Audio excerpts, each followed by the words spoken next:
Avez-vous remarqué que dans les passages de Ésaïe 36, 1, 22, 37, 31, Matthieu 3, 10, 15, 13, tous les passages font allusion à des racines.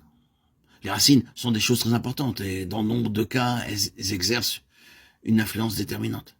La vie d'un arbre, par exemple, dépend presque tout entière de ses racines. De même, pour nous, bien aimés, nos racines et les conditions de notre enracinement sont des facteurs de première importance pour tout ce qui touche à notre destinée éternelle.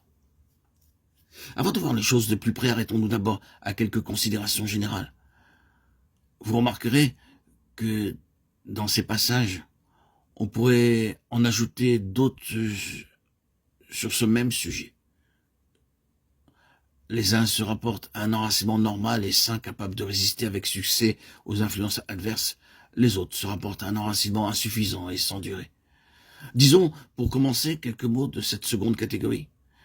Si nous examinons ce sujet dans la parole de Dieu, nous constatons que parmi ceux dont les racines ou l'enracinement s'est révélé insuffisant, on peut distinguer plusieurs cas spécifiques. Par exemple, dans Matthieu 3,10, déjà la cognée est mise à la racine des arbres. Cette parole de Jean-Baptiste rapporte à Israël. Pendant une période prolongée, Dieu a donné à son peuple l'occasion de se développer, de faire honneur à son maître. Dans tous les domaines, Dieu a pourvu à tout pour favoriser un enracinement sain et profond et assurer ainsi à son peuple une vie stable, durable. Et maintenant, l'heure grave est là. Un temps de crise est arrivé pour les racines qui vont être soumises à une épreuve particulièrement sévère. Le résultat de l'épreuve, nous le connaissons. Une fois de plus, Israël a dû être déraciné.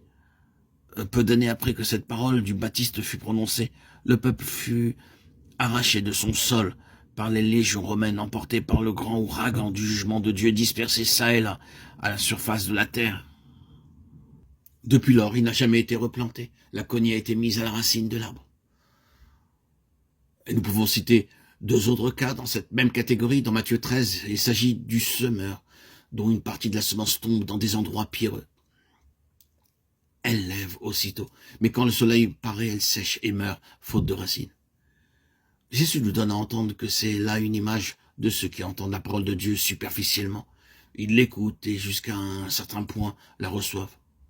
Au dehors, ils donnent tous les signes désirables d'une réaction juste et sincère. Mais un beau jour, on découvre que la racine n'y était pas. Ils ont une façon de recevoir, d'entrer dans le mouvement des choses, de participer au ministère de la parole, qui ne leur permet pas de subir les brûlants ardeurs du soleil. Ce qu'ils ont reçu leur est resté extérieur. Ce n'est pas quelque chose qui s'est fait un passage jusqu'au tréfonds de leur être. Et enfin, le troisième passage dans Matthieu 15 concerne les pharisiens. Les disciples rapportent au Seigneur l'attitude que les pharisiens ont prise à l'égard de ces paroles. Et la réponse de Jésus est la suivante. Toute plante qui n'a pas planté mon Père céleste, sera déracinée. Laisse-les. Ce sont des aveugles, conducteurs d'aveugles.